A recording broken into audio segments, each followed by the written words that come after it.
Namo अर्हन्ताणं Namo सिद्धाणं Namo आयर्याणं Namo उवझायाणं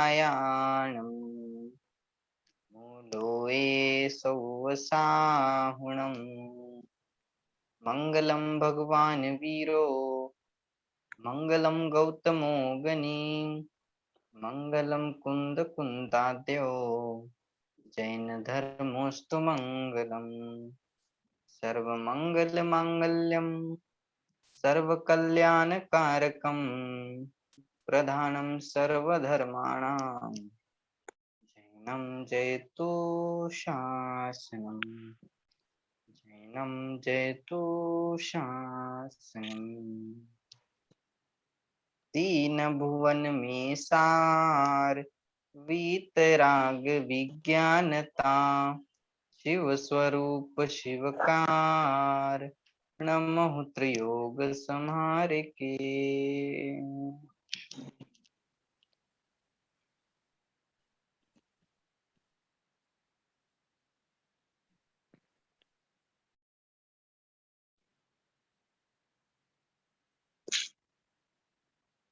video on करा सर्वांनी, video on करून बसायचे। आले सर्व? अजून आले नाहीत? भाभी वगैरे कुठे गेल्या?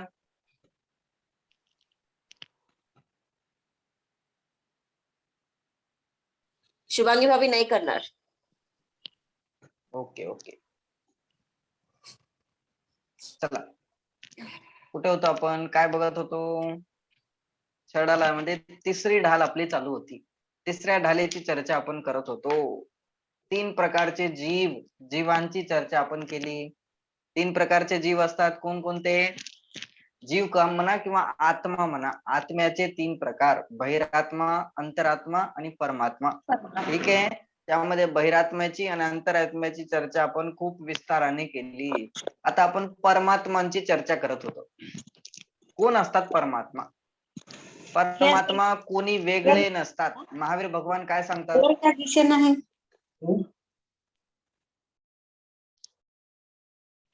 महावीर भगवाननी काय सांगितलं? 10 शिक्षा आहेत ना त्यांच्या। सगळ्यात पहिली शिक्षा काय आहे? कोई जीव छोटा बड़ा नहीं होता, सभी जीव एक समान होते हैं। त्याच्यामध्ये 4 नंबरची शिक्षा काय आहे? 4 नंबरची की कोणत्या तरी नंबरची आहे, काय शिक्षा दिली त्यांनी? कि भगवान कोई अलग नहीं होते, भगवान कोई अलग नहीं होते, जो पुरुषार्थ करे वो भगवान बन सकता है। भगवान कोणी वेगळे असतात का? भगवानना शिंग असतात का? भगवानचे काय ओळखण्याचे चिन्ह आहेत? काय असतं भगवान मध्ये वेगळं? बोले भगवान कोणी वेगळे नाहीये, भगवान सुद्धा एक जीवच आहेत। कोण आहेत? भगवान सुद्धा एक जीवच आहेत ना। मग मग त्यांनी काय केलं असं की ते भगवान झाले आणि आपण वेगळे झालो?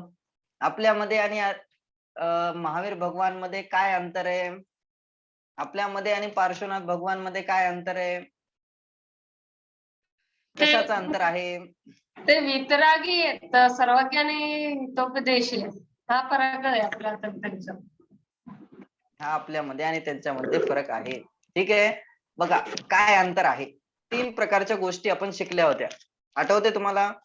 एक गोष्ट बघितली आपण द्रव्य, दुसरा बघितला गुण, तिसरा बघितलं पर्याय। या 3 गोष्टी आठवल्या? द्रव्य, गुण आणि पर्याय, या सर्वांना गोष्टी आपण शिकल्या होत्या। इकडे लक्ष द्यायचं, ध्यान एकदम लक्षपूर्वक ऐकायचंय। बाकी सगळे काम बंद करायचे, आता लिहायचं सुद्धा नाहीये कुणाला। आता लिहिण्यासारखं काही सुद्धा मी सांगणार नाहीये। ठीक आहे, काय सांगितलं? या 3 गोष्टी आपण बघितल्या होत्या, द्रव्य, गुण आणि पर्याय। काय असतात या द्रव्य, गुण, पर्याय? तर आपण काय सिद्ध काय केलं?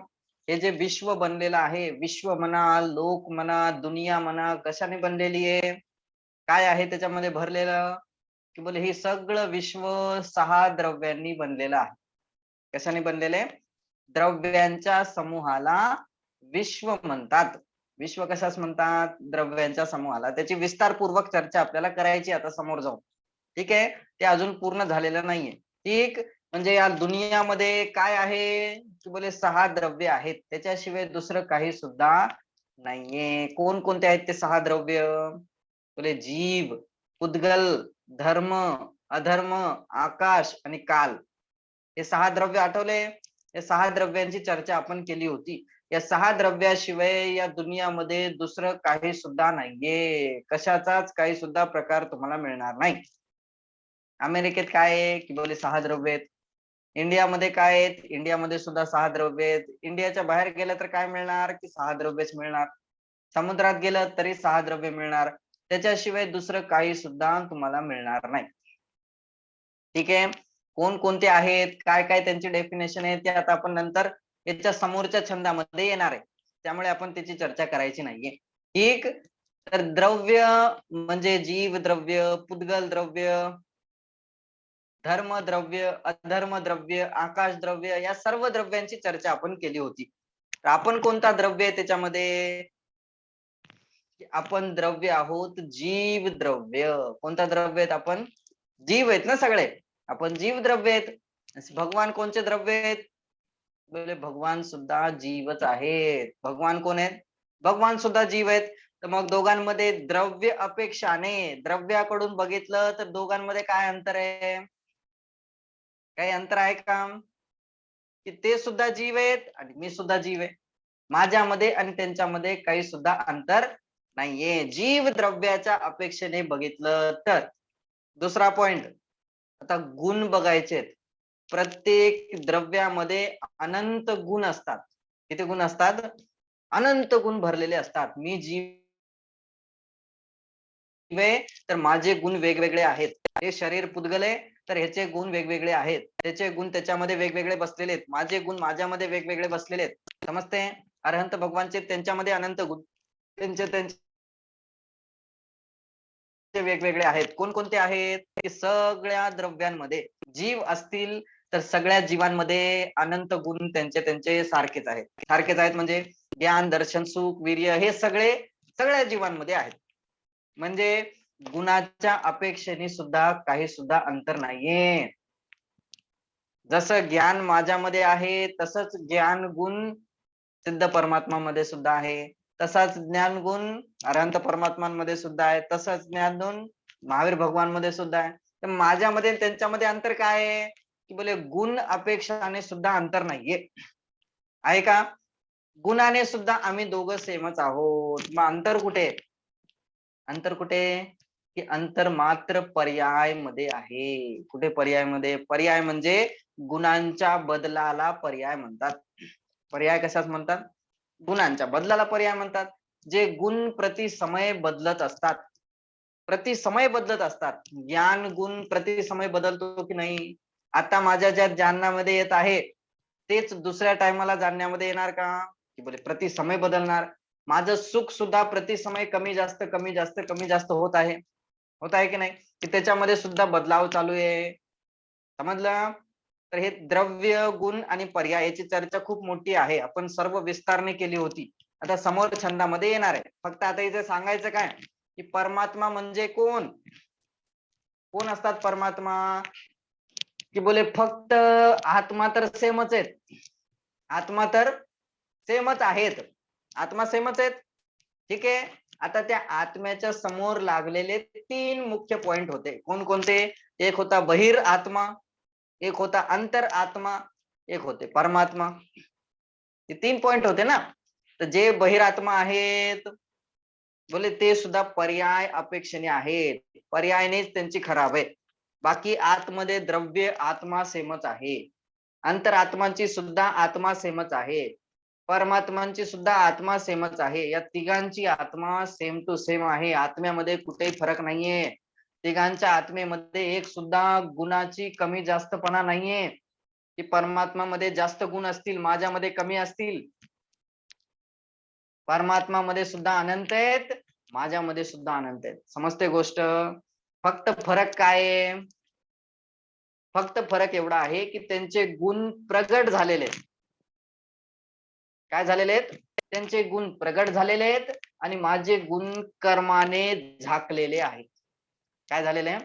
त्यांचे गुण प्रगट झालेले आहेत आणि माझे गुण कर्माने झाकलेले आहेत. ठीक, कर्मांचा अभाव कोणी केला? बोले 4 कर्मांचा अभाव केला, ते आहेत अरहंत परमात्मा. ठीक, अर्धे गुण त्यांचे प्रगट झाले. आणि बाकीच्या कर्मांचा ज्यांनी अभाव केला, 8ही कर्मांचा ज्यांनी अभाव केला, ते सिद्ध परमात्मा. म्हणजे सगळे गुण ज्यांचे प्रगट झाले. समजलं? आता बस इथे आपल्याला हे समजायचंय की परमात्मा कोण कोण आहे. तर 2 प्रकारचे भेद केले होते. कोणते कोणते आहेत परमात्मा? बोले सकल निकल परमात्म द्वेविध, तिनमे घाती निवारी. परमात्मा कोण असतात, आपण का त्यांची पूजा करतो, भगवान कोण असतात, हे सुद्धा लॉजिक आपल्याला माहित पाहिजे. आपण त्यांना नमस्कार का करतो, कशासाठी त्यांना नमस्कार केला जातो, या सर्व गोष्टी आपल्याला माहित पाहिजे. जर माहित नसतील तर आपला काही सुद्धा फायदा नाही, आपला नमस्कार व्यर्थ गेला. का करतो आपण नमस्कार? बाहेरच्या लोकांना विचारा तुम्ही, का करता तुम्ही भगवानना नमस्कार? काय कारण येणार? भगवानची पूजा का करता, भगवानना का मानता? आपण करतो ते त्यांचे गुण आपल्यामध्ये यावेत या विचाराने करतात आपल्या धर्मात पूजा. आणि बाकीचे देवा त्यांच्याकडनं त्यांचे काहीतरी गुण आपल्यामध्ये यावे नाही, त्यांच्या सारखे गुण माझ्यामध्ये सुद्धा प्रगट व्हावे. ठीक आहे. हा, आणि दुसरीकडे तुम्ही विचारा सगळ्यांना, तुम्ही विचारा सगळ्यांना, प्रत्येक मंदिरामध्ये एवढी खूप लाईन लागलेली असते. सगळ्यांना विचारा की तुम्ही भगवानला का मानता, भगवान मध्ये असं काय बघितलं, असं काय बघितलं तुम्ही भगवान मध्ये, तुम्ही कशासाठी भगवानकडे जाता, तुम्ही कशासाठी त्यांना नमस्कार करता? कारण पाहिजे ना, काहीतरी कारण पाहिजे. घरचे ढकलतात म्हणून जातो आपण, हा? घरचे ढकलतात म्हणून तर जायचंच नाही, बिलकुल जायचं नाही, त्यांचं तर ऐकायचंच नाही. त्या लोकांना जर विचारलं तर ते म्हणतात ते आपल्यापेक्षा शक्तिशाली आहेत, आपली रक्षा करतात म्हणून जातो असं म्हणतात. हे असे फालतूगिरी सांगतात. म्हणजे कोणापासून रक्षा करायची, रक्षा कोणापासून करायची? संकट निवारण करतात असं म्हणतात ते. असं रक्षा करतात, पण असे रक्षा करणारे आतापर्यंत कोण आले? एवढं मोठं संकट आलं होतं, मग कोणत्या भगवानने संकट निवारण केलं? कोणत्या भगवानने संकट निवारण केलं नाही. भगवान काही देतात का? बोले भगवान काही देत सुद्धा नाहीत. जर देत असते तर एवढे गरीब लोक नसतेच दुनियामध्ये. जर देत असते तर एवढे भिकारी नसतेच दुनियामध्ये. जर देत असते तर कोणाला जास्त कोणाला कमी असं का केलं असतं? सगळ्यांना एकसारखं दिलं असतं ना. म्हणजे भेदभाव करतात का भगवान? मग बोलतात आपले भगवान असे नाहीयेत, आपले काय कोणाचेच असे नाहीयेत. त्यांची मान्यता काही असो, त्यांची मान्यता खोटी आहे, ती मानतात वेगळं. ठीक आहे, पण आपले भगवान काय करतात की बोले कोणाला काही द्यायचं नाही, कोणाला काही घ्यायचं नाही. काय सांगितलं त्यांनी? त्यांनी तर हेच सांगितलं की तुम जैसा बनने के कारण शरण तुम्हारी आया. की बस मला तुमच्यासारखं भगवान बनायचंय. मी तुमच्याकडे कशासाठी आलो? कारण की पहिली गोष्ट तर तुमची वितरागता बघून मी तुमच्याकडे आलो, तुमची सर्वज्ञता बघून मी तुमच्याकडे आलो. तुम्ही काही चमत्कार करता म्हणून मी तुमच्याकडे येणार नाही, तुम्ही कोणाला उचलून फेकता म्हणून मी तुमच्याकडे येणार नाही, तुमचं समूह शरण लागतं म्हणून मी तुमच्याकडे येणार नाही. मी कशासाठी आलो तुमच्याकडे? की बस तुमची वितरागता बघितली, तुमची सर्वज्ञता बघितली. तुम्ही न कोणाप्रती राग करता, न कोणाला द्वेष करता, न कोणाला मान करता, तुमच्या मनामध्ये कोणाप्रती वाईट विचार नाहीयेत. त्या सर्व गोष्टींचा अभाव तुमच्यामध्ये दिसतो, म्हणून मी तुम्हाला नमस्कार करतो. आणि दुसरा पॉइंट, सर्वज्ञ आहेत. सर्वज्ञ म्हणजे सर्व वस्तूंना, सर्व गोष्टींना तुम्ही जाणणारे आहात, म्हणून मी तुम्हाला नमस्कार करतो. बाकी दुसरा काहीही कारण नाहीये. आणि का मी केला तुम्हाला नमस्कार?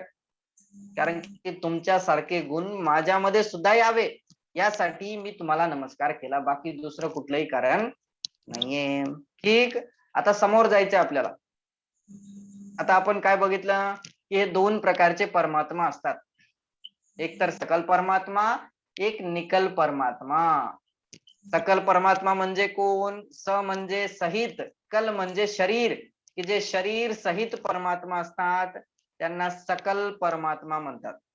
आणि निकल परमात्मा कोण आहेत? की बोले जे शरीर रहित परमात्मा असतात. नि म्हणजे रहित आणि शरीर, कल म्हणजे शरीर, की जे शरीर रहित परमात्मा आहेत त्यांना निकल परमात्मा म्हणतात. तर असे 2 प्रकारचे परमात्मा असतात. समजलं? आता त्याच्यामधले जे सकल परमात्मा आहेत त्यांची काय क्वालिटी आहे की बोले 8 कर्मांपैकी 4 कर्मांचा ज्यांनी अभाव केलेला आहे ते सकल परमात्मा आहे, ज्यांना आपण रोज नमस्कार करतो, नमो अरहंताणम. म्हणजे अरहंत परमात्मा हे सकल परमात्मा आहेत, शरीर सहित परमात्मा आहेत. ठीक आहे. आणि दुसरे कोण आहेत? नमो सिद्धाणम. नमो सिद्धाणम म्हणजे सिद्ध परमात्मा शरीर रहित परमात्मा आहेत. हे 2 प्रकारचे आत्मा हे परम आत्मा आहेत. काय आहेत? परमात्मा म्हणजे जी आत्मा परम उत्कृष्ट जागेवरती जाऊन विराजमान झालेली आहे त्याला म्हणतात परमात्मा. ठीक आहे. जो परम पद में स्थित होते हैं उन्हें परमेष्ठी कहते हैं. परमेष्ठीची डेफिनेशन आपण बघितली ना. जे परम पदामध्ये स्थित असतात, ज्यांनी परम पद प्राप्त केलेले त्यांना परमेष्ठी म्हणतात. ठीक. अरहंत परमात्माची अजून काय आपण विशेषता बघितली? लोकालोक निहारी.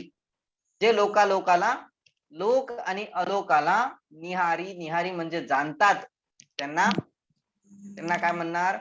त्यांना अरहंत परमात्मा म्हणतात. मग सिद्ध परमात्मा जाणतात की नाही जाणत? बोले सिद्ध परमात्मा सुद्धा जाणतात. जर अरहंत परमात्मा जाणतात तर सिद्ध परमात्मा का नाही जाणणार? आता तीच गोष्ट आपल्याला समजायची आहे. आपण बघितलं होतं की सिद्ध भगवान 8 कर्मांनी रहित असतात. सिद्ध भगवान 8 कर्मांनी रहित असतात. अष्ट कर्म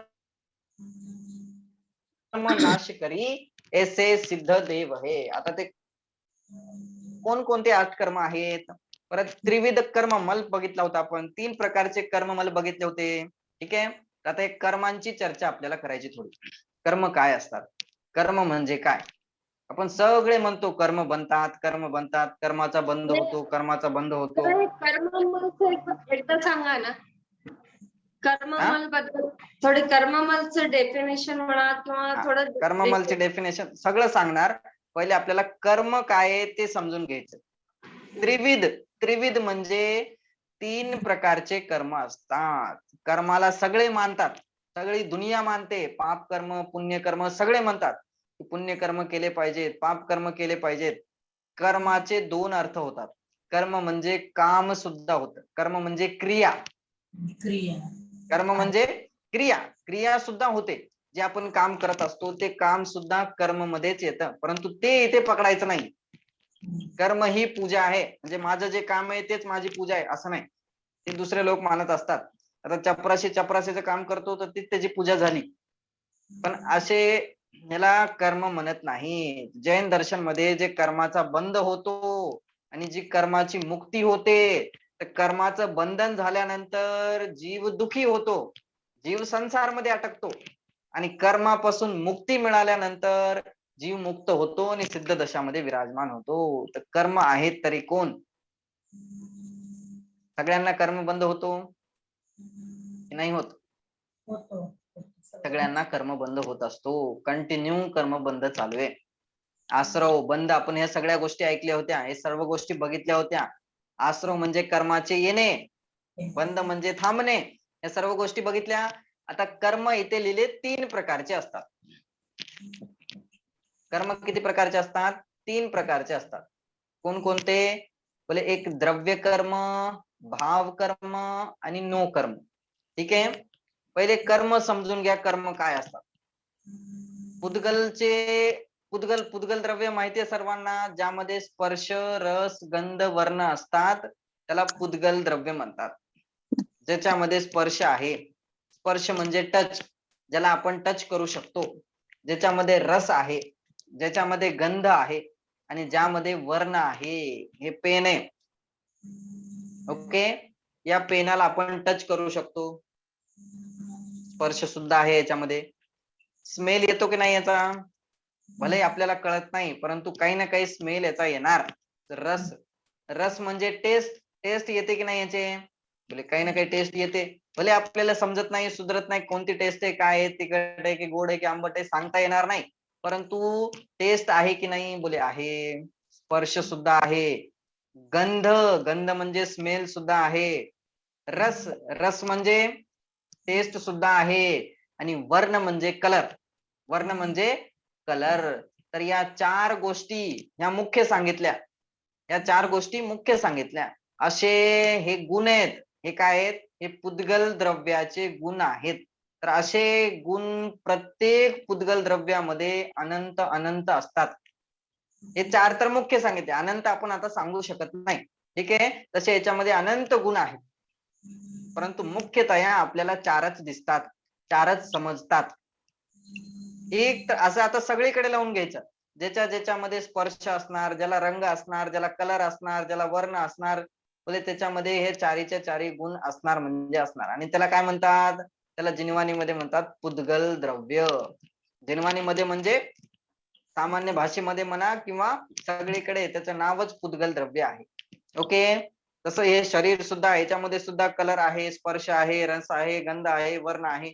सगळं मग कशामध्ये आलं की बोले हे सुद्धा पुद्गल आहे.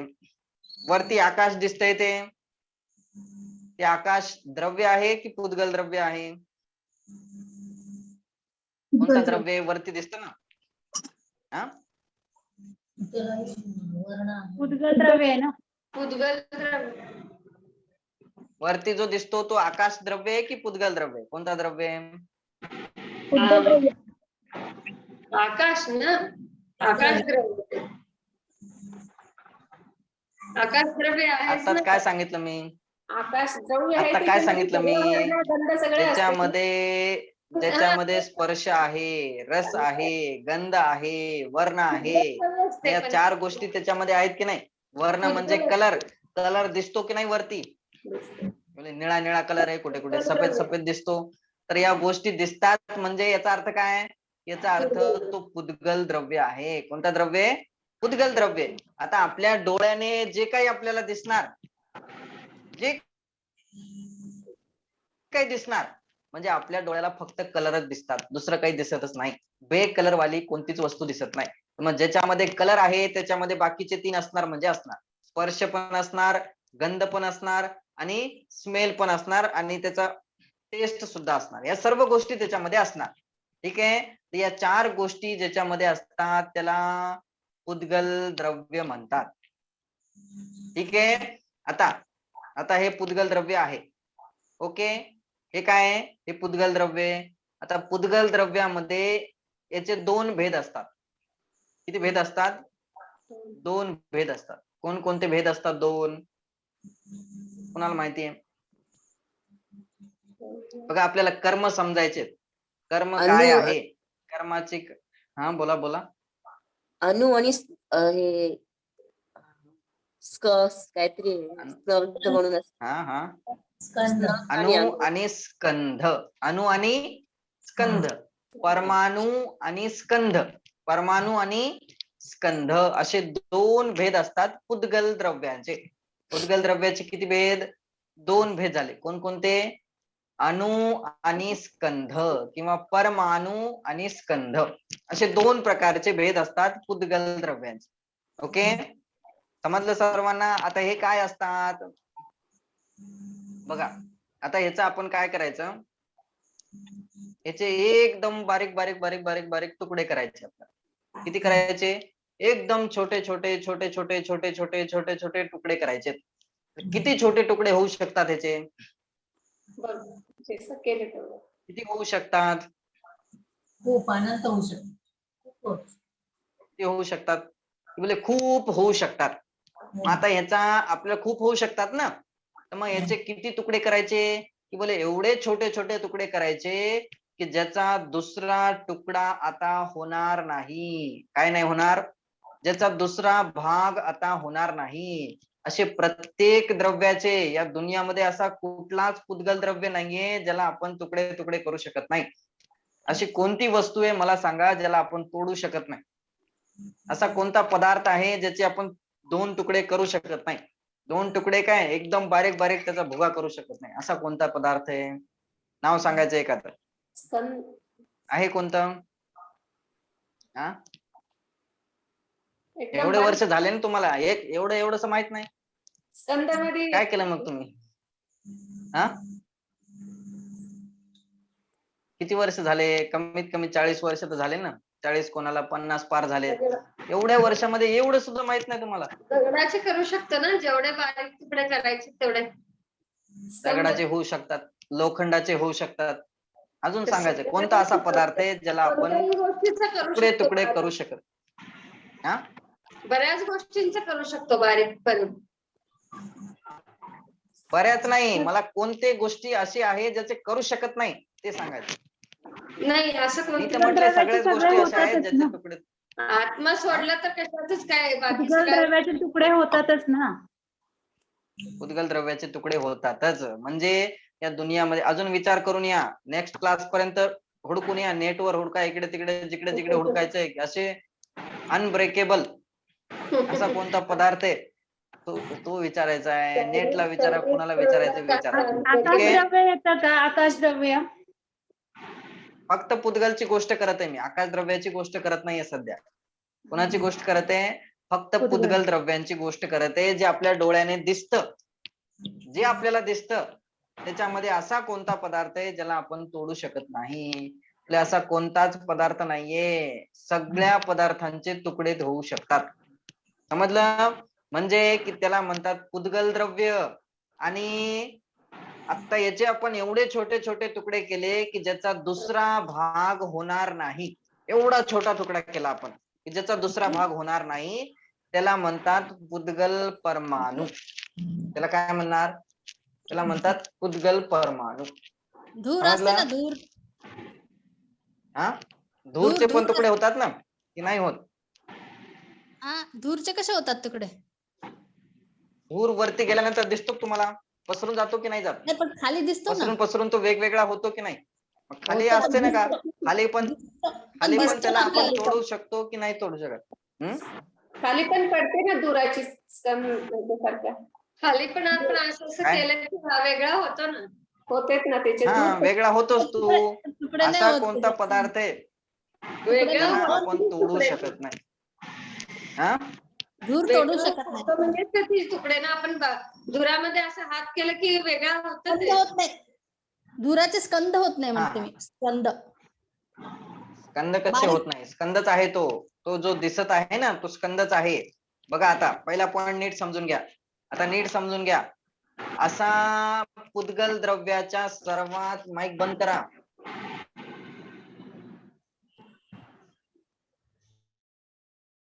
पुद्गल द्रव्याच्या सर्वात छोट्या अंशाला म्हणजे पुद्गल द्रव्य ज्याचा सर्वात छोटा अंश, ज्याचा दुसरा भाग होणार नाही. पुद्गल द्रव्याचा सर्वात छोटा अंश ज्याचा दुसरा भाग होणार नाही त्याला म्हणतात पुद्गल परमाणु. त्याला काय म्हणणार? पुद्गल परमाणु. आता सगळीकडे लावून घ्यायचे तुम्ही, सगळं बघायचे, घरामध्ये हुडका, इकडे हुडका, तिकडे हुडका. हे सगळं जे काही दिसत आहे ते पुद्गल आहे. त्याला काय म्हणतात? पुद्गल द्रव्य म्हणतात. आणि पुद्गल द्रव्याची डेफिनेशन काय बघितली? की ज्याच्यामध्ये स्पर्श, रस, गंध आणि वर्ण या 4 गोष्टी असतात. स्पर्श म्हणजे टच, रस म्हणजे टेस्ट, गंध म्हणजे स्मेल आणि वर्ण म्हणजे कलर. तर या 4 गोष्टी ज्याच्यामध्ये असतात. आता ज्याच्यामध्ये कलर आहे त्याच्यामध्ये या बाकी 4 गोष्टी, या बाकीच्या 3 गोष्टी आपोआप असणारच. त्या आपण बाहेर काढू शकत नाही. ठीक आहे? तुपाला वास आहे की नाही? पाण्याला टेस्ट आहे की नाही? सगळ्यांना टेस्ट असते. ज्या ज्या गोष्टी दिसतात त्याच्यामध्ये बाकीच्या 3 गोष्टी असणार म्हणजे असणारच. ठीक आहे? आणि त्याला म्हणतात पुद्गल. ओके? आणि त्या पुद्गलाचा सर्वात छोटा भाग ज्याचे आपण 2 विभाग करू शकत नाही त्याला म्हणतात पुद्गल परमाणु. काय म्हणणार त्याला? सर्वात छोटा भाग त्याला म्हणतात पुद्गल परमाणु. या पेनाचा सर्वात छोटा भाग याला म्हणतात पुद्गल परमाणु. आता तोडत जा तोडत जा तोडत जा, तुम्ही काय क्रेन चालवायची, काय चालवा, काय चालवायचे ते चालवा, आणि त्याला एकदम छोटा तुकडा करायचा आहे की ज्याचा दुसरा भाग होणार नाही. ते आपण करूही शकत नाही, ते आपल्या हातातही नाहीये, ते आपल्याला दिसतही नाही. ओके? एवढे छोटे छोटे भाग होऊ शकतात. सर्वात छोटा भाग तो झाला पुद्गल परमाणु. आणि दुसरा पॉइंट, पुद्गलाचा दुसरा भेद आहे स्कंध. स्कंदचा अर्थ काय होतो? बोलो, हा स्कंद आहे. हा काय आहे? पुद्गल स्कंध आहे. म्हणजे दोन किंवा दोन पेक्षा जास्त परमाणूंच्या बंधाला, दोन किंवा दोन पेक्षा जास्त परमाणूंच्या बंधनाला स्कंध म्हणतात. काय म्हणतात? स्कंध म्हणतात. स्कंध बघा, शब्द थोडा विचित्र आहे, म्हणजे शब्द थोडा अवघड वाटणार, परंतु अवघड काही सुद्धा नाहीये. आता याचे आपण तुकडे तुकडे केले होते, सर्वात छोटा भाग केला होता. सर्वात छोटा भाग झाला परमाणू. अणु म्हणजे सर्वात छोटा, आणि परम लागलेले तर परम म्हणजे अजून छोटा, ज्याचा दुसरा भाग होणार नाही, त्याला म्हणतात परमाणू. आणि तेच परमाणू जर एकमेकला बंधन झालं त्यांचं, जर त्यांचा ग्रुप झाला, तर त्यांचा ग्रुप झाल्यानंतर जी काही वस्तू तयार होते त्या वस्तूला म्हणतात स्कंध. त्याला काय म्हणणार? स्कंध म्हणणार. समजलं? नाही समजलं? जसं बुंदीचे लाडू सगळ्यांनी खाल्लेत, बुंदीचे लाडू खाल्लेत सगळ्यांनी, एक एक बुंदी वेगळी वेगळी काढायची. उदाहरण आहे, उदाहरण फक्त समजण्यासाठी असतं. सायन्स मध्ये पण येते ना, शाळेमध्ये सगळ्यांनी सायन्स मध्ये सुद्धा येणार, शाळेमध्ये सुद्धा सगळ्यांनी शिकलं असणार, पण त्यावेळेस आता लक्षात आहे की नाही काय माहिती नाही. ठीक आहे, त्यावेळेस ते इंग्लिश मध्ये फाकत असणार, ते काय काय वेगवेगळे विषय असणार त्यांचे. हा, त्यामुळे ते विचारात राहणार, लक्षात राहणार, काही सांगता येत नाही.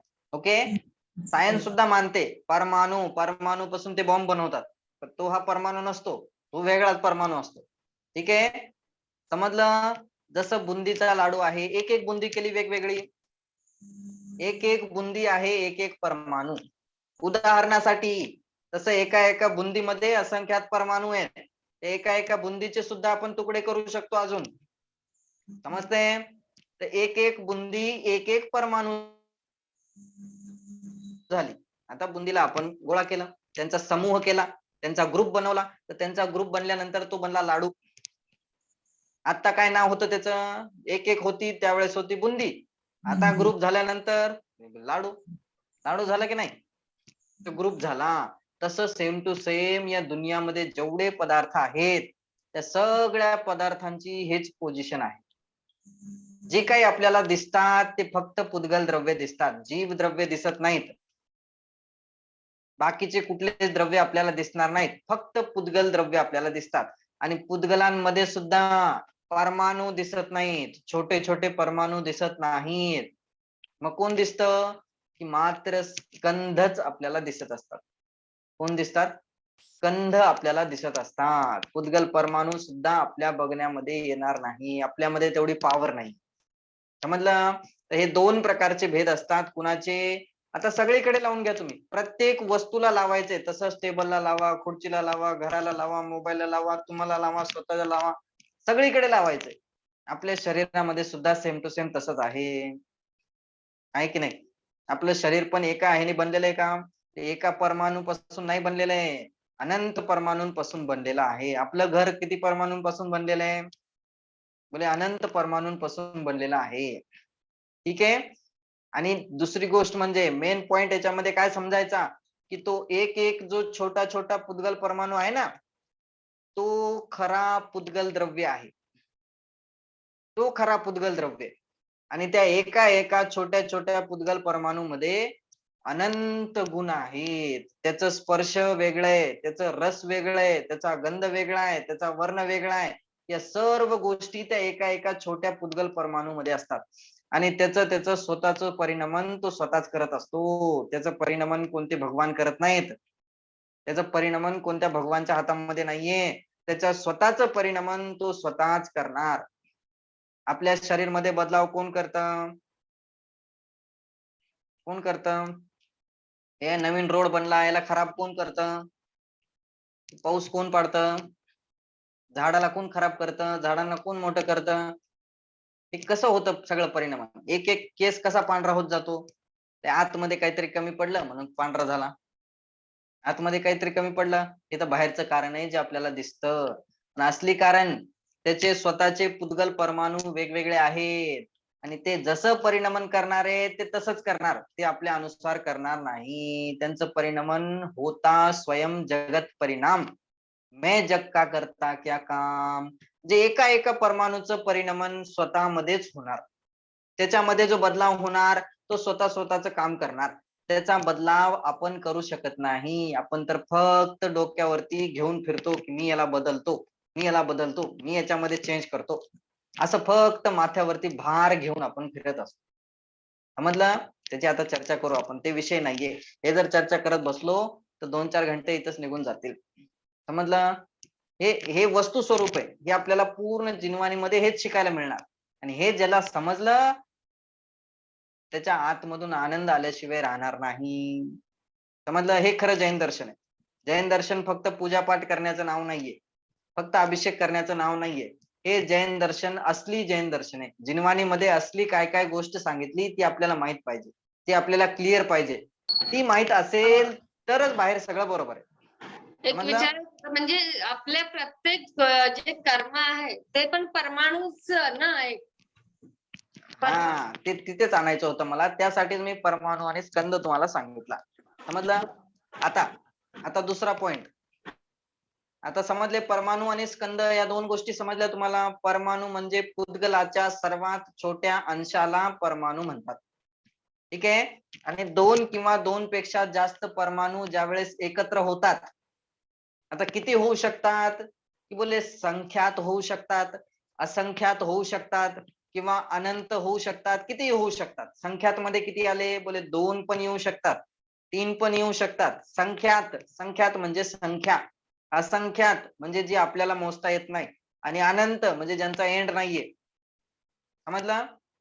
तर या कितीही परमाणू असे जॉईंट होऊ शकतात. ठीक आहे.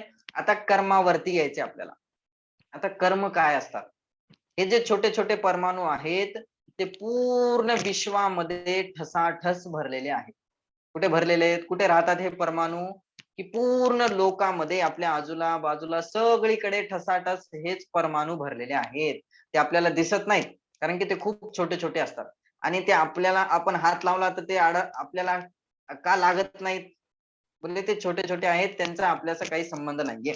म्हणजे त्यांना आपण कितीही काही केलं तरी आपल्या मध्ये मध्ये ते येणार नाही. येत असले तरी आपण एवढे मोठे, त्यांचं काय टिकणार आहे आपल्या समोर? समजलं?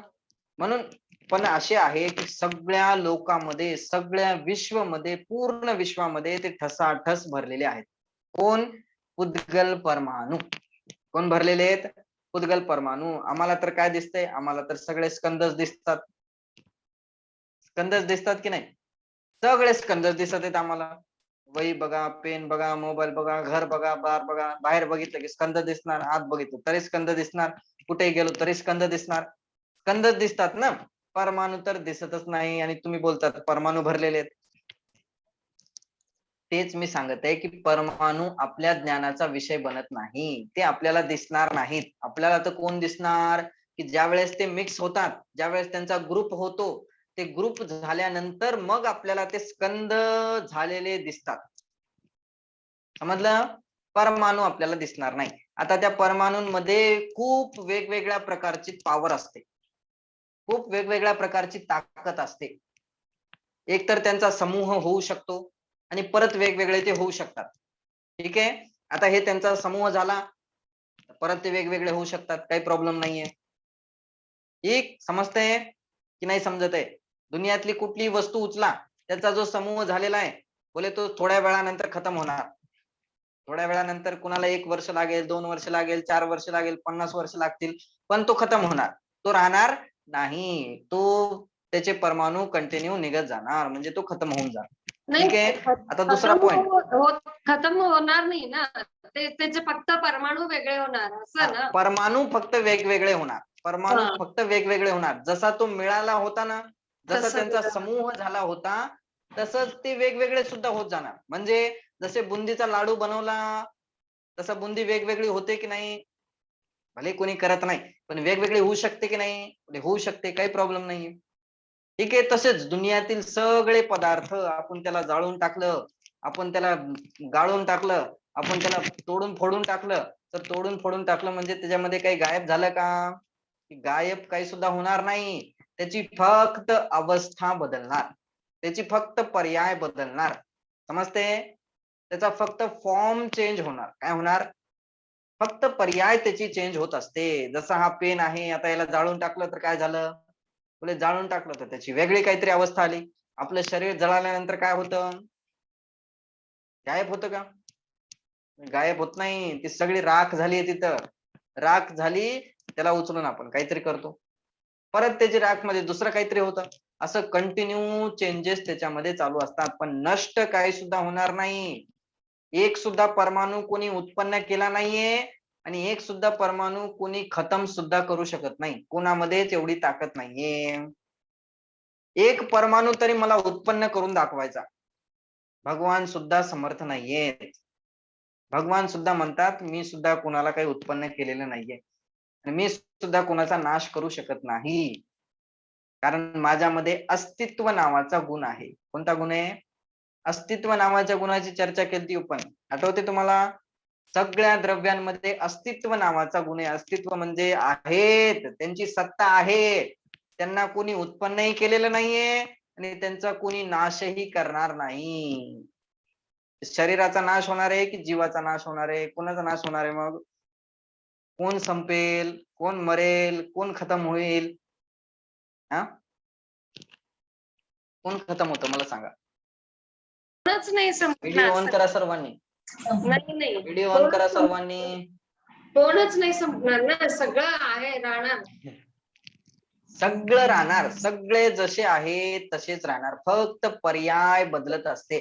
एवढीच गोष्ट आपल्याला समजायची. मग ठीक आहे. तेच तर ना, आता त्या पुद्गल सुखाने दुःख मानणं पण व्यर्थच आहे. म्हणजे सगळं आहेच, तर मग हा काय म्हणून बघा, आपल्याकडे? आता खूप गोष्टी आहेत ज्या मला तुम्हाला सांगायच्या आहेत, पण त्याला टाइम, आपली घडी अशी पळत जाते की समजतच नाही काय झालं, कुठे गेली.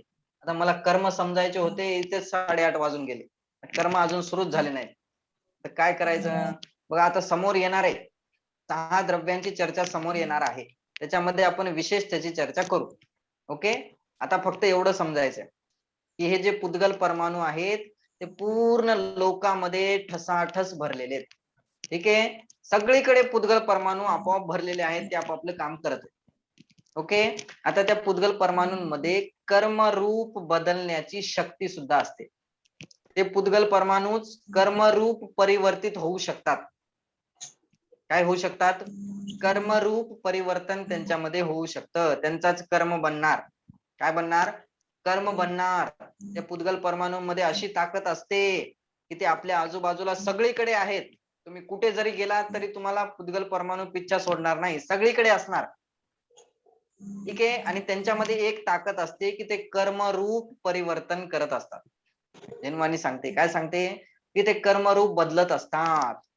आणि कसे बंधणार ते आपल्याला मग काय प्रोसेस चालू असते? बघा, प्रोसेस एवढीच असते की जसे आपले परिणाम बदलले, जसे आपले भाव झाले, आता शुभ भाव झाले म्हणजे पुण्यरूप भाव आपले झाले, पुण्यरूप परिणाम आपले झाले, तर त्या भावाचं निमित्त प्राप्त करून ते जे परिणाम आपल्यामध्ये होत आहेत त्यांचं निमित्त प्राप्त करून ते जे बाहेरचे पुद्गल परमाणू आहेत त्या पुद्गल परमाणूंचा आपल्याशी बंध होतो. काय होतो?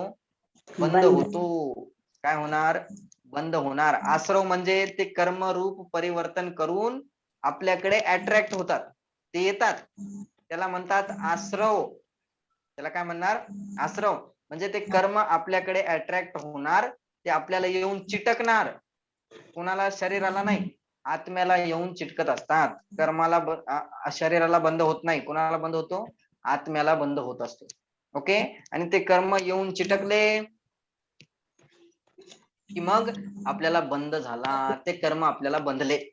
ओके. मग त्यांचा उदय येणार, उदीर्णा होणार, हे सगळ्या गोष्टी त्याच्यामध्ये चालू असतात. मग त्यांचा उदय येतो, पुण्याचा उदय आला, पापाचा उदय आला. तर पाप भाव आपण केले, जसे आपले भाव असतील. बघा, फळ क्रियाचं लागत नाही. क्रियाला 0 फळ आहे. क्रियाचं काही फळ आहे का? तुम्ही किती स्वाहा स्वाहा स्वाहा करत राहा, तुमच्या क्रियेला 0 फळ मिळणार. तुम्हाला पुण्य बंधणारच नाही, पापच बंधत राहणार. पापच बंधत राहणार म्हणजे क्रिया केली म्हणून पाप बंधणार असं नाही.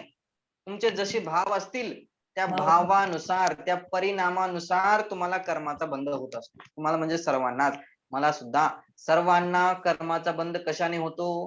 की कर्माचा बंध तर फक्त परिणामानेच होत असतो, क्रियाने काही सुद्धा होणार नाही. क्रिया तर जडची आहे, क्रिया तर पुद्गलची क्रिया आहे.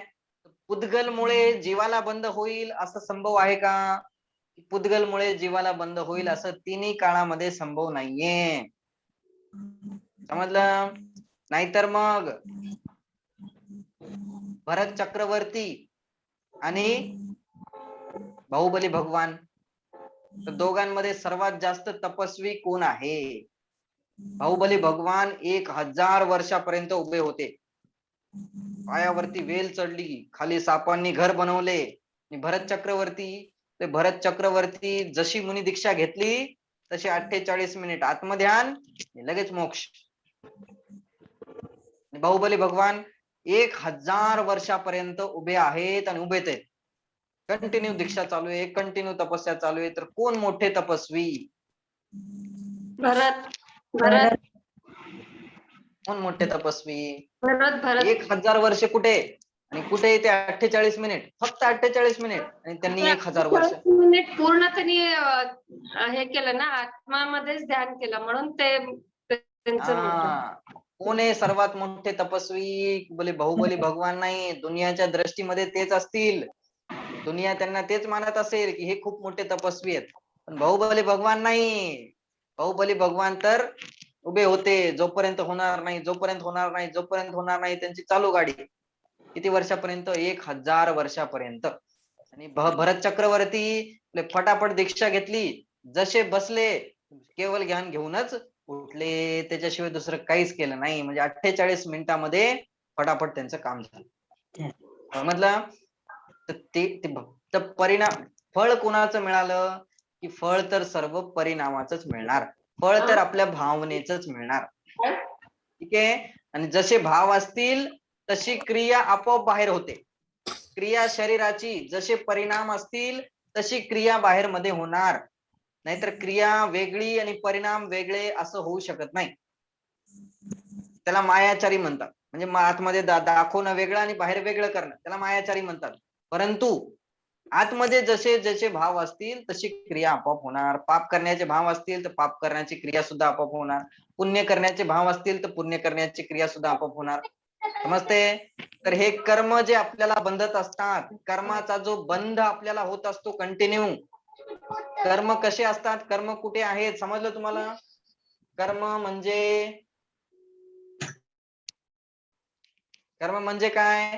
की कर्म म्हणजे पुद्गल द्रव्य, कर्म म्हणजे पुद्गल परमाणू, आणि ते कुठे भरलेले आहेत? तिन्ही लोकांमध्ये ठसाठस भरलेले आहेत. आणि जसे जीवाने परिणाम केले तसे ते पटकन येऊन आपल्याला पकडतात. पटकन त्यांचा आपल्याला बंद होतो. ते थोडे सुद्धा वेट करत नाहीत.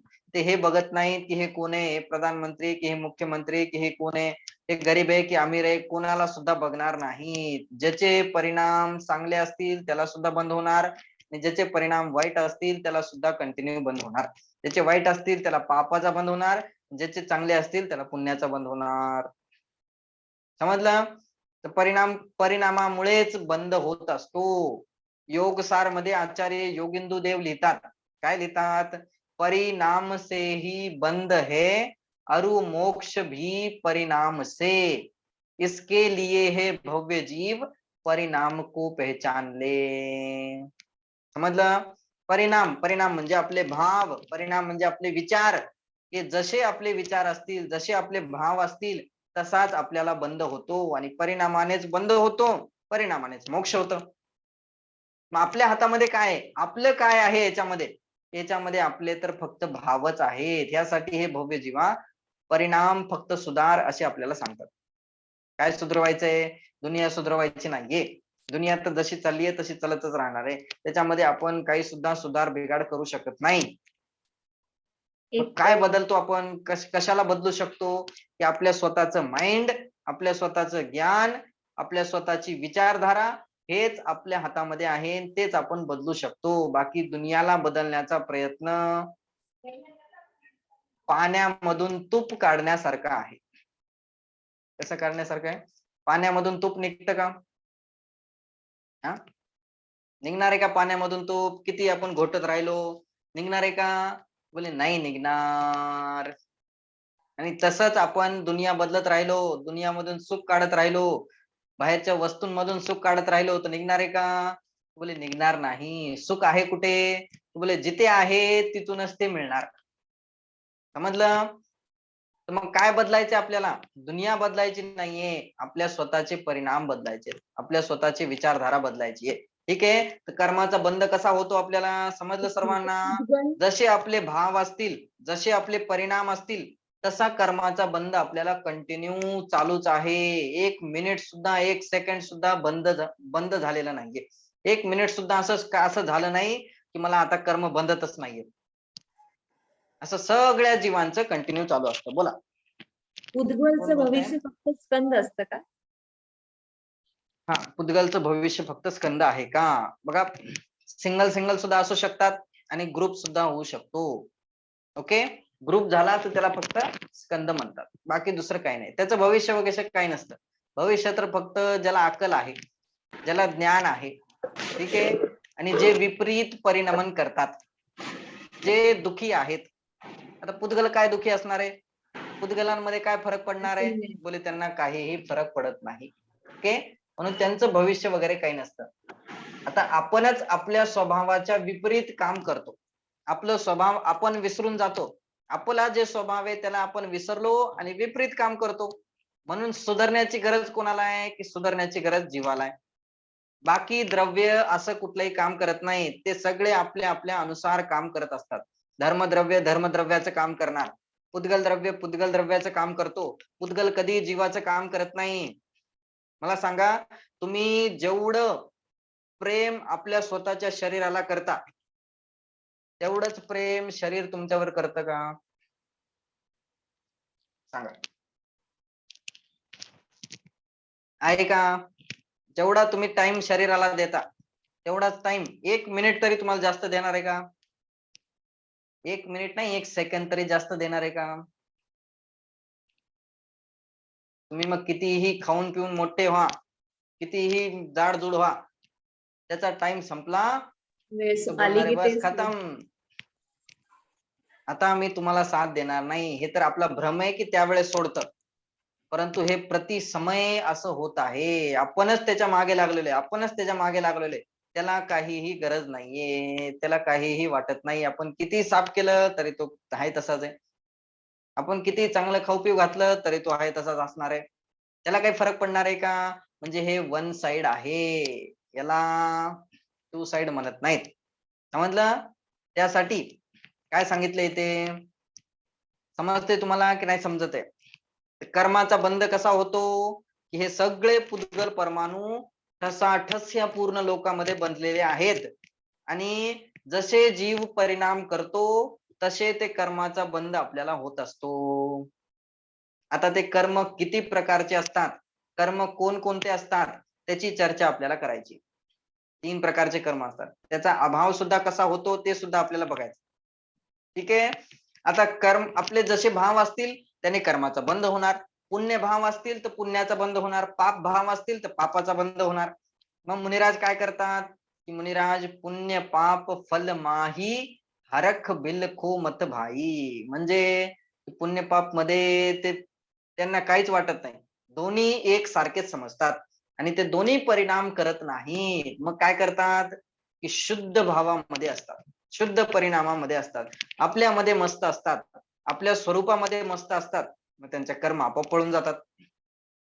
मला सांगा, तुमच्या घरामध्ये पाहुणे आले, पाहुणे येऊन बसले, तुम्ही बघितलंच नाही त्यांच्याकडे, तुम्ही त्यांना भावच दिला नाही, तुम्ही त्यांना विचारलंच नाही पाणी प्यायचं, काय घ्यायचं, काय करायचं, तुम्ही तुमचे लागले आपल्या कामामध्ये.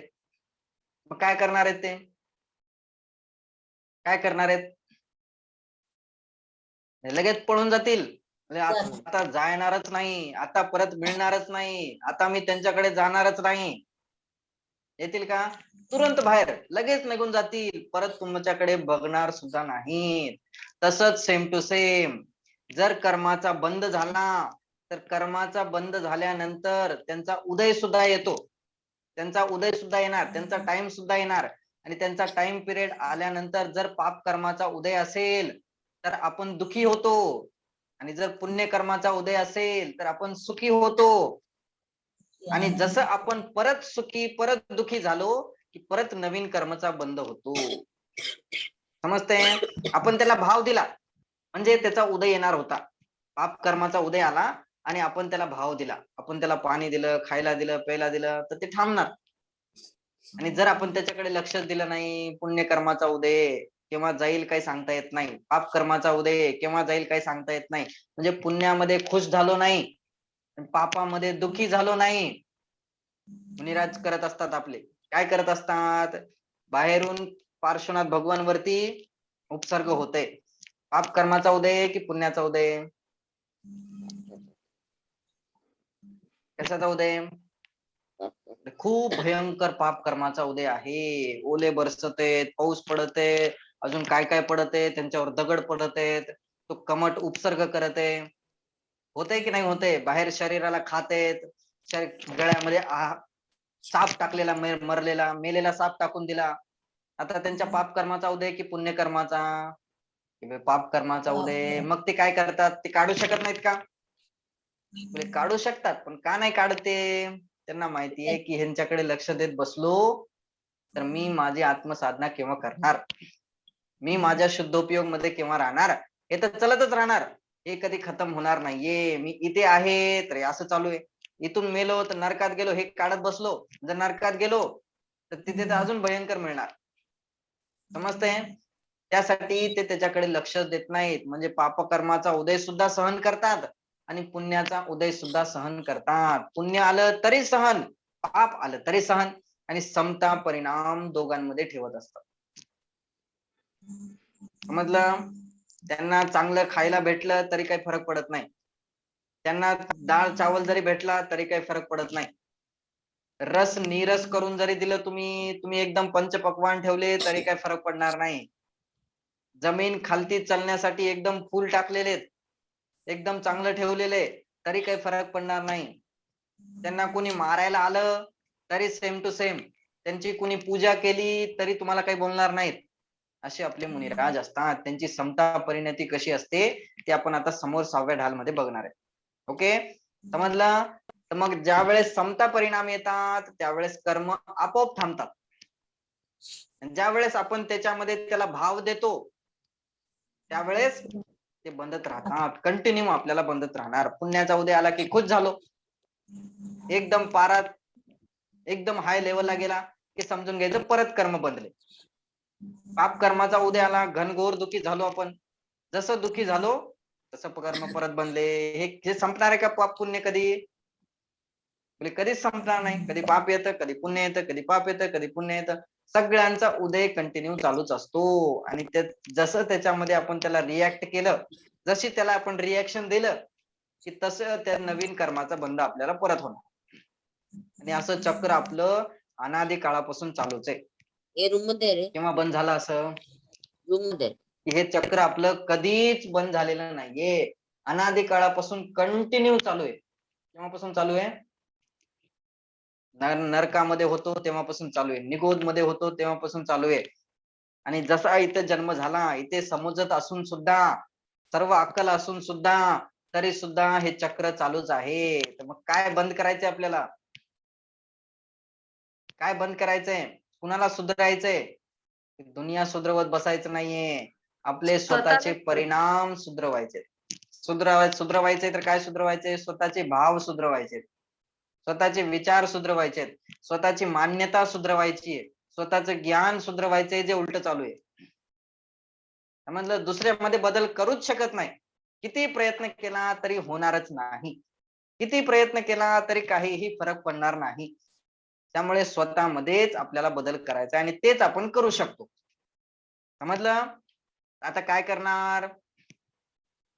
आता काय करायचंय? समजलं तुम्हाला कर्माचा बंध कसा होतो? आता कोणकोणते कर्म असतात, किती प्रकारचे कर्म असतात, ती सगळी गोष्ट आपल्याला करायची समोर. हे जे कर्माचा बंध होतो तो पुद्गल कर्म आहेत. त्याला काय म्हणतात? ते पुद्गल कर्म आहेत. पुद्गल द्रव्य आहे.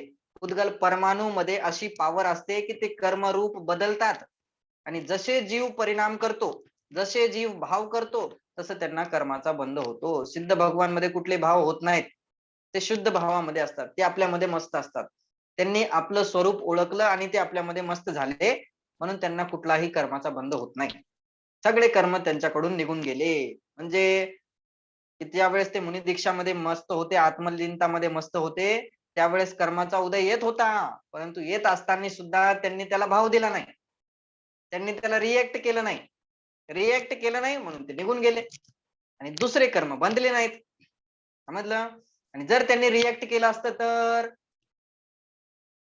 परत कर्म बनला असता, परत कर्माचा बंध झाला असता. समजते? म्हणून रिएक्शन द्यायची नाही कोणाला. सायन्स मध्ये आहे ना ऍक्शन रिॲक्शन. हा, ऍक्शन रिएक्शन हे सायन्स वाले सगळे उचललेले आपलं, दुसरं काही नाही. समजते? सगळं आपलंच उचललेलं आहे, पण आपलं लोकांना समजत नाही. ते थोडं सांगतात असं वेगवेगळं करून की लगेच त्यांचं समजू लागतं, त्यांच्यावरती विश्वास बसतो. पण जिनवानी दुसरं काही सांगत नाही. जिनवानी अनादी काळापासून एकच गोष्ट सांगत आहे. काय सांगत आहे? आपल्या स्वभाव रूप परिणमन करा. विभाव रूप करत राहिलो म्हणून आपल्याला कर्मबंध होते. समजते? जर स्वभाव रूप परिणमन केलं तर कर्मबंध होणार नाही. ठीक? तर मग काय करायचं आता? कर्माला दूर करायचं असेल तर स्वभाव ओळखायचा आहे. मी कोण आहे, माझं काय स्वरूप आहे, मी हे काळा गोरा मोठा पतला हे मी आहे का? याच्यामध्ये काहीतरी अशी वेगळी गोष्ट आहे, तो मी आहे. त्याचं स्वरूप काय आहे, त्याचं काम काय आहे, तो करतो काय आणि हा करतो काय, या दोघांचं अंतर आपल्याला समजायचंय. बस जिनवानी एवढीच सांगते. सार काय जिनवानीचा? योग सार मध्ये लिहिला, सर्वांनी वाचलेलं आहे. जीव जुदा उद्गल जुदा, यही तत्व का सार, आणि बाकी तो है सब याही को विस्तार. मग आता जेवढं पांगवत जाऊ पूर्ण जिनवानीचा सार काय आहे की जीव जुदा आहे आणि पुद्गल जुदा आहे. बस एवढंच आपल्याला करायचंय. हाच सुखी होण्याचा मार्ग आहे, याच्याशिवाय दुसरा काहीही सुखी होण्याचा मार्ग नाहीये. जिनवानी आपल्याला हेच सांगते. मग भगवान महावीर सुद्धा हेच आपल्याला सांगून गेले. समजलं? तेच आपल्याला करायचंय, ते करूनच राहणार, त्याच्याशिवाय सोडणार नाही. ठीक? चला, आता काही विचारायचंय कोणाला अजून? कर्माची प्रोसेस समजली तुम्हाला? एक प्रश्न बोला. विचार. पण जे आपण म्हणालात की 6 ही द्रव्य आहेत तसेच राहतात. जे द्रव्य आहे तसाच राहणार, फक्त पर्याय बदलणार. म्हणजे 4 गतीतील पर्यायामध्ये जाणार किंवा निगोद पर्यायामध्ये जाणार किंवा पृथ्वीकायिक असं अग्निकायिक जलकायिक पर्यायामध्ये फक्त पर्याय बदलत राहणार. तर मग आता पितृपक्ष पंधरवडा चालू आहे, मग ते आपल्या धर्मात असतं का ते पितृपक्ष पंधरवडा? काय असतं हे? ते आता चालू काय आहे ना करतात त्याच्यामध्ये? तेच मग ते आपल्या नाही, धर्मात मला स्पष्ट करा. मला हे आपल्याला माहित नाही असलं काय करतात हे, काय कुठे काय ते चालू म्हणजे असतं. जे मला आपल्या स्पष्ट करा. गेलेले असतात ना, ते जे पूर्वज आपले होते त्यांचे जे गेलेले दिवस आहे ते पितृपक्ष 15 दिवसात फक्त तेच करतात. त्यांना अर्घ्य चढवायचं, त्यांना खाऊ म्हणजे जे गोड काय केलेलं असतं ते चढवायचं वगैरे असा प्रकार. इथं मारवाडी लोक तर भरपूर Very good. करतात. नाही, आता बघा, कोणी स्वतःवरती लावून घेऊ नका. ठीक आहे? मी कोणावरती आक्षेप करत नाहीये. कोणाच्याही घरात झाला असेल, ज्याच्या घरात झाला असेल त्याच्या घरात झाला असेल. ठीक आहे? सर एक मिनिट, भगवानची पूजा का करतो? मला जरा काम आहे, मी लिव्ह करू? चालते. चल. हा, चालेल. बघा, आता मला सांगा, भगवानची पूजा आपण का करतो? मग भगवान मध्ये आणि आपल्यामध्ये काय अंतर राहिलं असतं? त्यांची पण पूजा करतो आणि जे मेले त्यांची पण पूजा करतो. 15 दिवस ते पण. त्यांनी असं काय काम केलं? जिंदगीभर असं काय काम केलं की ज्या कारणाने आपण त्यांची पूजा करतो? काम सांगायचे मला. एक तरी काम असं केलं असणार की ज्यामुळे आपण त्यांची पूजा करतो. भगवानची का पूजा करतो? कारण की ते स्पष्टपणे दिसतं आपल्याला की ते भगवान झालेले आहेत, ते भगवान बनलेले आहेत. त्यांनी काहीतरी असा पुरुषार्थ केलाय, त्यांनी काहीतरी असं वेगळं काम केलंय, आणि ज्यांची आपण पूजा करत आहे घरामध्ये, तो मला सांगा की त्यांनी असं काय केलं? खाणं पिणं झोपणं, रडणं उठणं बसणं, अजून पैसा कमवणं, ते उडवणं, मौज मस्ती करणं, किंवा काही थोडं धार्मिक असेल तर पूजा पाठ भक्ती वगैरे केली असेल, त्याच्याशिवाय नवीन काय केलं? बघा, ह्याने पूजनीय होत नाही. हे पूजनीय बनण्याचं कारण नाहीये. पूजनीय हे पूजा करण्याचं कारण नाहीये. कशाने करतात पूजा मला सांगा? अष्टद्रव्याने करतात का त्यांची पूजा? कशाने केली जाते पूजा? अष्टद्रव्याने नाही. मग फोटो ठेवतात. पूजा म्हणजे गंध वगैरे लावतात, उदबत्ती ओवाळतात, दिवा लावतात आणि नैवेद्य दाखवतात आणि पाया पडतात त्यांच्या, असं एवढंच करतात. आणि कुणाला तर जीव घालतात त्यांच्या नावाने, त्यांच्या म्हणजे घरामध्ये बोलून जेवायला घालतात, असं प्रथा आहे. आम्ही करत नाही, पण असं मी बघितलंय बाकीच्या लोकांचं. अच्छा अच्छा अच्छा. हा हा हा हा हा. बघा, हे सगळं आपल्या मधलं तर नाहीये. जिनवाणीमध्ये तर असं कुठेच लिहिलेलं नाहीये.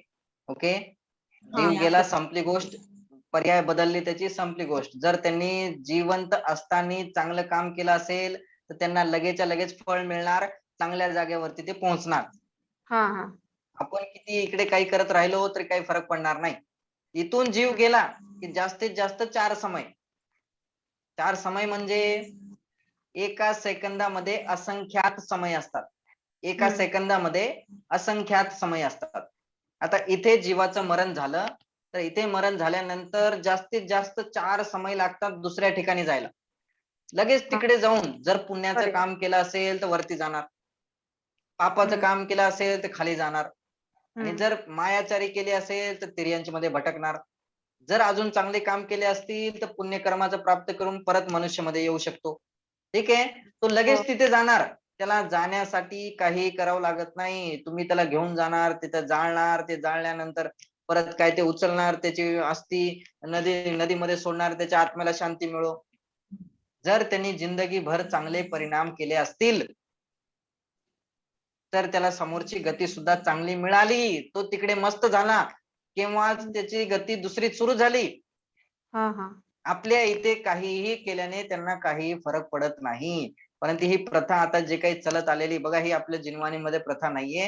ही सगळी प्रथा तर ब्राह्मणांकडून आपण शिकत आलेलो आहोत. महाराष्ट्रामध्ये तर हे सगळीकडे चालूच आहे. ब्राह्मणांकडूनच आपण हे सगळं शिकलेलं आहे. ठीक आहे, हे आपल्यामध्ये नाहीये. आपल्या जिनवाणीमध्ये असं काहीही नाहीये की त्यालाच खाऊ घालायचं, त्याला ताट ठेवायचं, त्याला ओवाळायचं, त्याला काय काय करत राहायचं. ठीक आहे, आता पण आपल्यामध्ये अशी प्रथा काहीही नाहीये. बघा, जास्तीत जास्त 4 समयामध्ये तो दुसरीकडे जातो, आणि जर देव झाला तर लगेच मोठा सुद्धा होतो. नारकी झाला तर दुःख भोगायला सुरू झालं, जोपर्यंत तुम्ही त्याला जाळत नाहीत तोपर्यंत त्याच्या अगोदर तो अनंत दुःख भोगला खाली. त्याचे 4 किती वेळेस तुकडे झाले, किती वेळेस तो जळून निघाला, किती वेळेस तो तळून निघाला. अजून आपण इकडे त्याचं शरीरच जाळत आहेत. आणि जर तिर्यांचं झाला असेल तर तिर्यांचं झालं तर लगेच तिकडे दुसरीकडे जन्म, परत मनुष्य झाला तर लगेच तिकडे जन्म. आणि जर चांगलं काम केलं असेल तर स्वर्गामध्ये सुद्धा जाऊ शकतो. ठीक आहे, सगळेच स्वर्गवासी होतात असं नाहीये. आता एक एक एक एक मिथ्या मान्यता आपल्याला बघत जायचंय, त्यासाठीच आपण सुरू केलेले. बघा, सगळीकडे काही ना काही चालू आहे. आपल्याला आपल्या धर्मानुसार, जिनवाणीनुसार हे बघायचंय की जिनवाणी काय सांगते. आपल्या स्वतःच्या डोक्याने आपल्याला काहीही करायचं नाही. ठीक आहे, आपण एकतर आहोत अल्पज्ञानी. अल्पज्ञानी म्हणजे मिथ्या दृष्टी, आपल्याला काहीच माहित नाही. आणि आपण काहीही दिखाव्याने बघत बघत जर करत असू तर त्याला काही फायदा नाही. बघून तर आपल्याला करायचंच नाहीये. पहिले आपल्याला आधार घ्यायचा आहे. कशाचा? जिनवाणीचा, भगवानचा. त्यांनी काय सांगितलं, जिनवाणी काय सांगते, नंतर वाचायचंय, विचार करायचा आहे. आणि जर आपल्याला ते योग्य वाटलं तरच करायचंय. जर त्याच्या मागे काही लॉजिक असेल तरच करायचंय. आणि जर ते योग्य वाटलं नाही तर करून काहीही फायदा नाहीये. ठीक आहे, असं आपण समोर एक एक गोष्टीची चर्चा करत जाऊ, त्याची काही चिंता करू नका. अजून आपल्याला खूप गोष्टी वाचायच्या बाकी आहेत. असंच मला सांगत जा काय काय चालू असतं. ठीक आहे, त्याच्याशिवाय समजणार नाही की काय करायचंय आणि काय नाही करायचं. मी तुम्हाला पहिलेच सांगितलं होतं, ज्या वेळेस ग्रहित मिथ्यात्वाची चर्चा आपण करत होतो. ठीक आहे, त्यावेळेस मी सगळं सांगितलं होतं की तुम्ही अशा मान्यता मला सांगा की ज्या तुमच्यामध्ये चालू आहेत. आम्ही यांना मानतो, आम्ही ह्या कुलदेवीला मानतो, आम्ही ह्या कुलदेवताला मानतो, आम्ही यांच्याकडे जातो. आम्ही असं करतो, आम्ही तसं करतो, आम्ही इथे जाऊन डोकं फोडतो, आम्ही इथे जाऊन नारळ फोडतो, आम्ही इथे जाऊन असं करतो. हे सगळ्या गोष्टी सांगायच्या आहेत. ठीक आहे. आणि हा. का करतात ते सुद्धा सांगायचं. डोकं फोडता म्हणजे दर्शन करता, आता सगळं रिअल घेऊ नका, नाही तर जाऊन फोडून याल. ठीक आहे. म्हणजे का करता आणि कारण काय आहे हा ते मला अजून सांगायचंय. ठीक आहे. आपल्याकडे श्रीफळ हा, बोला. फोडतात का? ट्रिपल फोडतात का? ट्रिपल म्हणजे फोडत नाही. हा पहिले फोडाफोडीचं फोडत काम होते, आपलं आजकाल सगळे मंदिर म्हणजे आम्ही लहानपणापासून पाहिलं खूप नाही. ठिकाणी ते बघा फोडलेलं. कुठे आता फोडत बंद होते केलं. आणि का फोडत होते ते सुद्धा सांगतो. कुठे फोडत होते? क्षेत्रपाल क्षेत्रफळ समोर.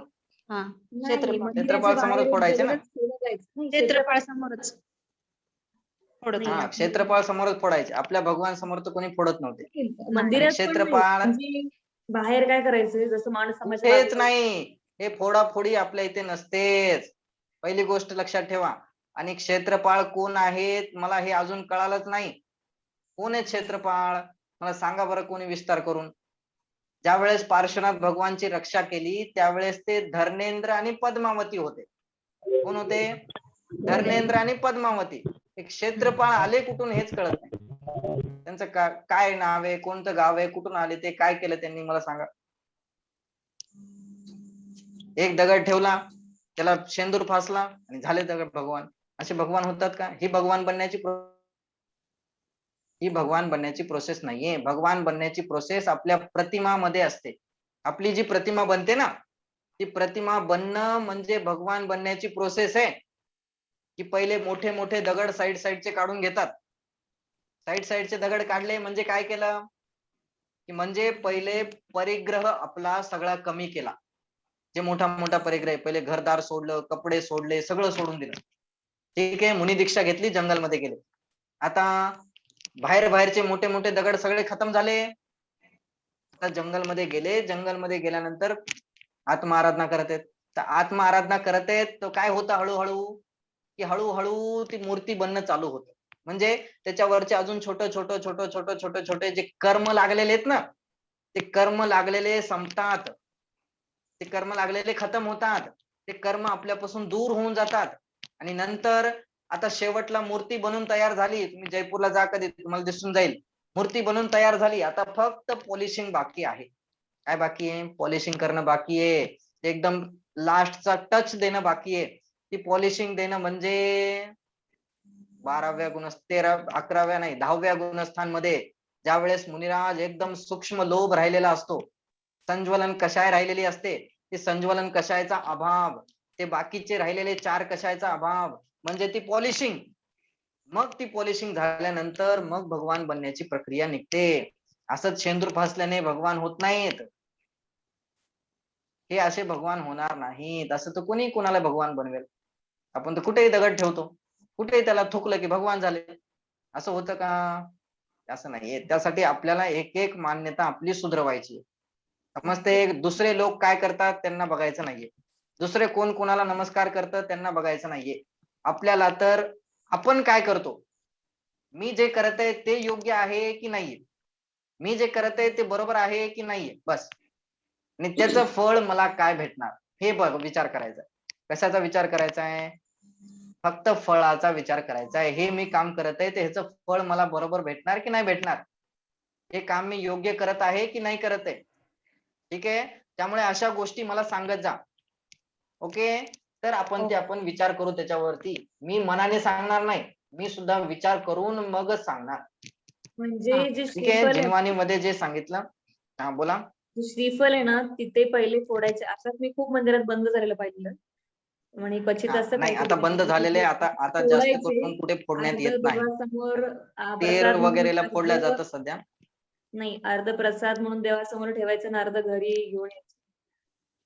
राईट. कुंतलगिरीला नाही, पण पेढा सगळे ठेवतात.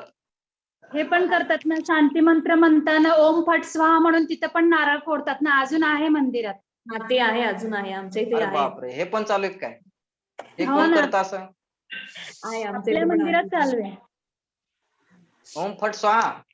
ओम फट स्वाहा तात्याविंचू आणला शांती काय मंत्र मध्ये? म्हणताना. हम्म. काही काही ठिकाणी आहे ते ओम फट स्वाहा. आहे ओम शांती बघा मंत्र हे असं असं आपल्याला आता मी सांगणार नाही तुम्हाला करायचं की नाही करायचं, तुम्हीच विचार करायचा की आपल्याला किती योग्य वाटतं आणि किती योग्य वाटत नाही. आपण तर प्रोसेस सगळी बघणार आहे, ठीक आहे. छडाला संपल्यानंतर तुम्हीच मला सांगायचंय की काय करायचं आणि काय नाही करायचं, तुम्हीच सांगणार मला, मी सांगणार नाही. तुम्हाला किती पटलं, किती योग्य वाटलं आणि काय करण्यायोग्य काय नाही करण्यायोग्य, कोण पूजण्यायोग्य आहे, कोणाची पूजा करायची, कोणाची नाही पूजा करायची, कोणासमोर आपलं माता फोडायचा आहे, ठीक आहे. या सर्व गोष्टी मला तुम्हीच शेवटला सांगणार. आतापर्यंत जेवढ्या सांगितल्या तेवढ्या आपण क्लिअर केल्या. आता समोरच्या सगळ्या गोष्टी हा? काय काय आम्ही पण पहिला पुढत होतो, आता बंद केलं. आम्ही पण बंद केलं होतं नारळ पुढत नाही नाही. नाही बघा, सगळे फोडत होते त्यावेळेस आपण अज्ञानी होतो, त्यावेळेस आपल्याला काही माहित नव्हतं. सगळे लोक करत होते म्हणून त्यांच्या मागे मागे आपण सुद्धा करायचो. सगळे लोक कुंतलगिरीला पेढा चढवायचे, आपण पण चढवायचो. सगळे लोक नारळ फोडायचे, आपण पण फोडायचो. आणि हे सगळं कुठून आलं? हे सगळं ब्राह्मणांची प्रथा आहे, हे जैन लोकांची प्रथा नाहीये. जैन तर प्युअर आमनाय आहे, ज्याच्यामध्ये पूर्ण अहिंसेचं पालन केलं जातं. नारळ फोडल्यानंतर किती तिथे माशा उठतात, ते किती मरतात, किती तिथे मुंग्या होतात, किती तिथे जीव हिंसा होते, या सर्व गोष्टी होतात की नाही?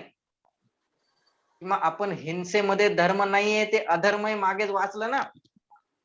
द्रव्य हिंसा आणि भाव हिंसा याच्यामध्ये जर धर्म मानत असू तर ते धर्म नाहीये, ते कुधर्म आहे, ते अधर्म आहे. ही गोष्ट चर्चा केली की नाही, त्याला ग्रहित मिथ्या धर्म म्हणतात. ती सगळी चर्चा केलेली आपण. तर अशा सगळ्या गोष्टी आपल्याला लावायच्या. हे तर भाव, हे तर द्रव्य हिंसेची गोष्ट आहे की नारळ फोडणे, तिथे हिंसा होणे, हे तर द्रव्य दुसऱ्यांची हिंसा होते. आणि तिथं भाव सुद्धा लिहिलं होतं की जर भाव हिंसा सुद्धा आपल्याकडून होत असेल तर ते सुद्धा कुधर्मामध्ये येतं, अधर्मामध्ये येणार, ते सुद्धा धर्मामध्ये येणार नाही. आता भाव म्हणजे काय? की स्वतःच्या मनामध्ये विचार सुद्धा उत्पन्न होणे, तिथं लांबचीच गोष्ट आहे. समजते? त्यासाठी अशा गोष्टीपासून आपल्याला सर्वथा दूर राहायचंय. का होणार? कारण काय काय कशासाठी दूर राहायचंय? कारण की बघा, आतापर्यंत अनादी काळापासून हेच करत आलेलं आहे, त्यांच्याच नादाला लागलेलं आहे, म्हणून अजून सुद्धा आपलं तेच चालू आहे. आणि आता सुद्धा आपण सर्व मिळून सुद्धा, सर्व आपल्याला समजत असून सुद्धा जर सुधारलो नाही तर मग नंतर केव्हा सुधारणार? परत त्रियंच मध्ये गेलो तर काय हालत होणार? परत निगोद मध्ये गेलो तर काय हालत होणार? तिथे तर अक्कलच नसणार. परत नरकामध्ये गेलो तर काय हालत होणार? आता समोर आपण मनुष्य पर्यायाची दुर्लभता सुद्धा बघणार आहे. हे मनुष्य पर्याय जी आपल्याला मिळाली आहे ती किती मुश्किलीने मिळाली आहे, आणि त्याचा आपण जर दुरुपयोग केला तर त्याचा काय हालत होणार? जर त्याचा योग्य वापर केला नाही तर काय हालत होणार? या सगळ्या गोष्टी आपल्याला चर्चा करायची आहे, ठीक आहे. यह मानुष पर्याय सुकुल सुनी वो जिनवानी, इह विधि गए न मिले सुमनी जो उददी समानी. म्हणजे हे जो मनुष्य पर्याय आहे, हे जिनवानी ऐकायला भेटत आहे, हे शब्द कानावरती पडत आहेत, हे महापुण्याच्या उदयाने होत असतं. हे असंच होणार नाही. असं समजू नका तुम्ही की आपण इथं बसलेलो आहे तर कसं होणार, काय होणार. महापुण्याचा उदय, त्यावेळेस या सर्व गोष्टी आपल्याला ऐकायला भेटतायत, समजायला भेटतायत. नाहीतर बाहेर लोक बघा, कोणाला माहितीये मी जीव आहे बाकी अजीव आहेत, कोणाला माहितीये मी जीव आहे हे शरीर पुद्गल आहे, त्यांची काय हालत असते ना आपली काय हालत असते. कंटिन्यू जळण चालू आहे आतमध्ये, कंटिन्यू दुःख चालू आहे, कंटिन्यू वेदना होत आहेत, काय करत आहेत, कुठे पडलेले आहेत, कुठे रडलेले आहेत, काहीही सांगता येत नाही. बाहेर जरा डोकं लावून बघा, थोडा विचार करा. आपण सुद्धा बाहेर उभा राहतो ना, कंटिन्यू पळत असतात, इकडे पळत आहेत, तिकडे पळत आहेत, हे करणार ते करणार. कशासाठी? कशासाठी? सुख प्राप्ती हेतू प्रयत्न करते, पण त्यांना हेच माहित नाहीये की सुख आहे कुठे. माहितीये का? त्यांना हेच कळत नाही की सुखाची प्राप्ती कुठे होणार. ते तर बाहेरच हुडकत आहेत, इथे गेलो तर मिळणार, इथे गेलो तर मिळणार, हे केलं तर मिळणार, ते केलं तर मिळणार. सगळे मिळून तेच काम करत आहेत. कोणाला मिळालं? भौतिक कोणाला सुद्धा गोष्टीमध्ये. मिळालेलं नाहीये. ठीक आलं? समजलं तुम्हाला? तर हे हो. सर्व गोष्टींचा आपल्याला विचार करायचा आहे. आणि जिनवाणीने जी दृष्टी आपल्याला दिलेली आहे, जी विचारधारा आपल्याला दिलेली आहे, जे परिवर्तन आपल्यामध्ये झालेले आहे, ते आपल्याला कंटिन्यू ठेवायचे. त्याच्यानुसार आपल्याला काम करायचंय. बाकी सर्व गोष्टींपासून दूर राहायचं आहे. ओके, चला टाइम आपला झाला. बाकी चर्चा आपण नेक्स्ट क्लास मध्ये करू. काही प्रश्न आहे कोणाचा अजून आज 6 आणि 7 छंद झाले. विचारायचंय? हा, आज कुठले छंद झाले? 6 छंद झालेले आहेत. अजून छंद झालेलाच नाही. कर्म आपल्याला सुरू करायचे होते, पण कर्माची सुरुवात झाली नाही. कर्म समजले तुम्हाला काय असतात, सॉरी, आज थोडं किती लेट प्रकारचे झालेलं. असतात, कसे असतात, कशी त्यांची पद्धती आहे. हा, सॉरी, मला आज लेट झालेलं जॉईन व्हायला थोडंसं, म्हणून मला वाटतं 6 दोन्ही झाले. नाही नाही नाही, समोर अजून गेलो नाही. फक्त कर्माचा बंद आपण कसा होतो ते समजण्याचा प्रयत्न केला. ओके, आता नेक्स्ट क्लास मध्ये कर्माचे भेद आपल्याला समजायचे. एक मला ठीक, विचारायचं सर्वांनी हे पार्श्वनाथ- पहिले क्लिअर करून यायचं. हा, बोला. पार्श्वनाथ भगवानाचं तुम्ही सांगितलं ना आता, त्यांच्यावर कर्माचा उदय आला, पाप कर्माचा उदय आला, तर त्यांची जी गोष्ट ऐकली आम्ही म्हणजे आता 10 भावाची, तर त्यात तर त्यांनी कुठं म्हणजे पाप केलेलं नाहीये, म्हणजे सांगितलं नाही त्या गोष्टीमध्ये, तरी मग त्यांच्यावर ते पाप कर्माचा उदय कसं काय आला, म्हणजे कुठल्या पाप कर्माचा? पाप केलेलं नाहीये. बघा, पाप करताना कोणी सांगतं का? नाही नाही, म्हणजे त्या अशा प्रथमाने गोष्टीतून असं- नाही नाही, हा प्रथमानुयोग. आता ती जी गोष्ट लिहिलेली आहे, ती गोष्ट म्हणजे आपल्या जीवनाची सगळी गोष्ट लिहित नाहीत. तुम्ही एक एक मिनिटाला काय करत राहिला, प्रति समय तुम्ही काय करत राहिला, एक एक मिनिटाला काय करत राहिला, हे सगळं लिहिलंय का त्याच्यामध्ये? तर लिहिलेलं नाहीये. लिहिलेलं का? काही काही अशा मोठ्या मोठ्या गोष्टी लिहिल्या की ज्या त्यांच्या जीवनामध्ये घडलेल्या, जे त्यांनी चांगले चांगले काम केलेले. पापाच्या गोष्टी कोणी लिहितं का? पापाच्या गोष्टी कोणी लिहिणारच नाही. तर त्यांची आयु एवढी मोठी होती, तर पाप सुद्धा केलं त्यांनी. पापाचा उदय सुद्धा येणार त्यांच्या. त्यांनी पाप सुद्धा बंद केला, कंटिन्यू पुण्यामध्ये नव्हते. समजते? आपण सुद्धा कंटिन्यू राहतो का? आपण सुद्धा राहत नाही. आपण सुद्धा सांगताना काय सांगणार? मी एवढं एवढं दान दिलं, मी एवढी एवढी पूजन केली. बाकीचे 24 घंटे काय केलं ते सांगतो का? ते सांगतो का आपण? बाकीचे 24 घंटे नाही सांगत. 1 लाखाचं दान दिलेलं ते सांगतो. बाकीचे करोडो जे मोज मस्ती करण्यात उडवले ते सांगतो का? ते सांगत नाही. समजला? तसंच दोन्ही गोष्टी चालू असतात, परंतु सांगण्याची पद्धती सगळ्यांची वेगवेगळी असते. ओके, चला अजून काही झालं? चला, जिनवानी स्तुती करायची आहे. बाकी चर्चा आपण नेक्स्ट क्लास मध्ये करू. ओके, ज्या वाणी के ज्ञान से सूझे लोकालोक, सो वाणी मस्तक नमो सदा देत हूँ ढोक, सदा देत हूँ ढोक. जय जिनेंद्र.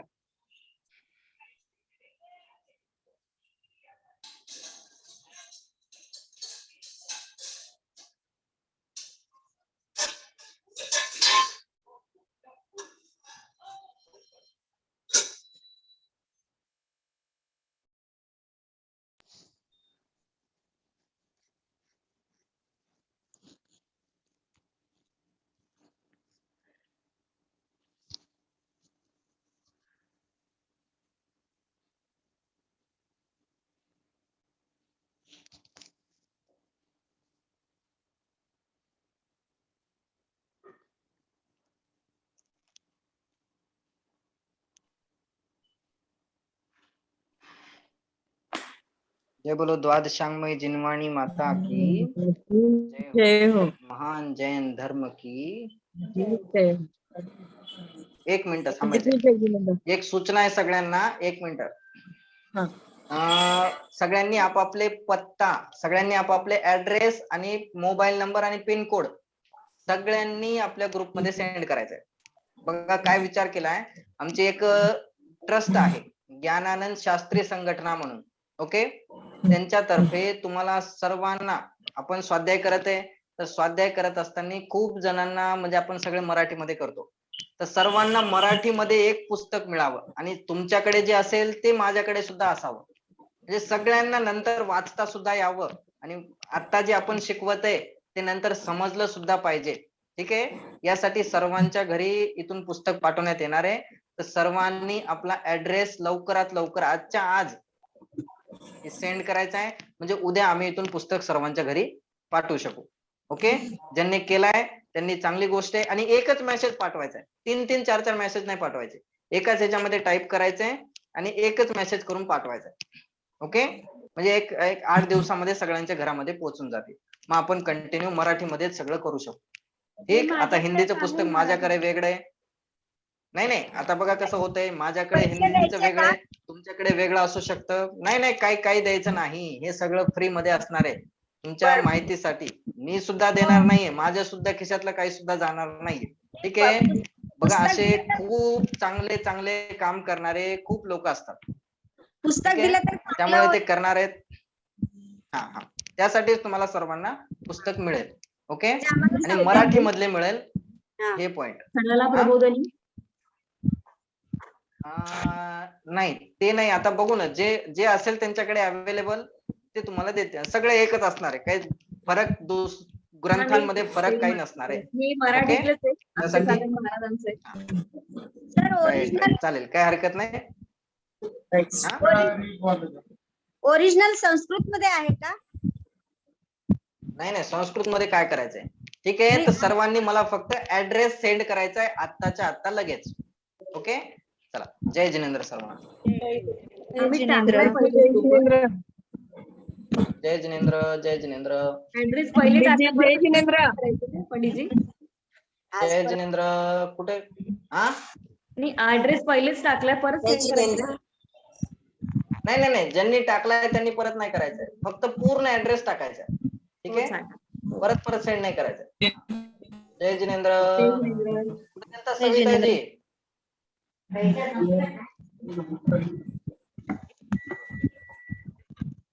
सविताजी कुठे गेलतात?